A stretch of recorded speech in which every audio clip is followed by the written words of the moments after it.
The rest of the story. Everybody in town knew carpenter Ole Christiansen. Then again, everybody in the little village of Billund, Denmark, knew everybody else. In fact, folks from other towns called Billund a godforsaken railway stop where nothing could possibly survive. Danish humor, perhaps. Yet when times were hard for the rest of the country, they were impossible for tiny Billund. The Great Depression of the 1930s nearly wiped it out.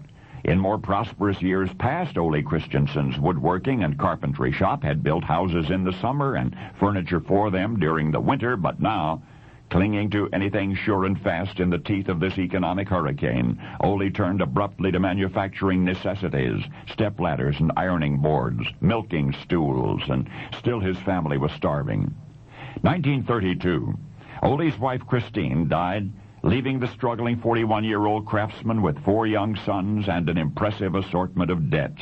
Ole responded to his escalating hardships the only way he knew how, by keeping working. And it was one day in the depths of his own private depression that Ole Christiansen, in mid-process for making yet another milking stool, put down his tools, and he looked around him. He was not a man given to outward emotion. A single parent in such a fix could not afford emotions until he could afford a decent meal for his children, he told himself. And yet at no other moment in his hard-working life could Ole recall being closer to tears.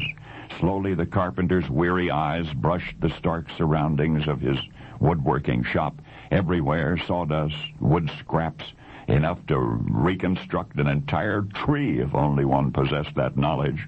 And with wood as hard to come by as practically anything else, Ole thought it would almost be worth the effort. And then, suddenly, from somewhere that seemed beyond himself, an idea occurred to the anxious craftsman. If only there was some way to make use of all of those scraps, the pieces of wood too small to incorporate in his conventional products. Well, there was such a way. Ole Christiansen could make toys. Of course, toys. Now, toys were scarcely essential items, but there was something all parents wanted to give their children, and they could produce something in short supply in those days, smiles. So today, the godforsaken railway stop of Billund, Denmark is a teeming, thriving community. The rail station has been replaced by an expanding airport.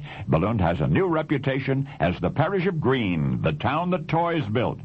For the Playwell Toy Company, founded by a desperate carpenter 6 decades ago, grew until its very name became a noun, known to youngsters all over the world.